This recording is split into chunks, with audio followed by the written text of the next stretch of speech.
Hello everyone, welcome back to Guide to Everything. In today's video, I'm going to show you on how you can fix GTA 5M texture not loading in 5 minutes. So basically, there's a lot of computer configurations or server configurations out there, so it's really hard to say what the current fix for this specific problem is because it might be on your hardware or on the server side of the settings. But what players mostly find as a solution is basically turning down two settings.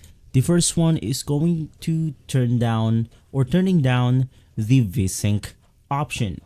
So basically, this VSync option is responsible for your frame rate, so turning this off will then go ahead and basically fix that problem. To find this setting, head over to graphics, and from here you then have the VSync option. You want to make sure that this setting is turned off. The second option is basically just turning down the texture quality. So once again, head over to the graphics option, click on advanced graphics, and from here you then want to turn down the texture quality. This will then go ahead and help you fix your problem, mostly for players.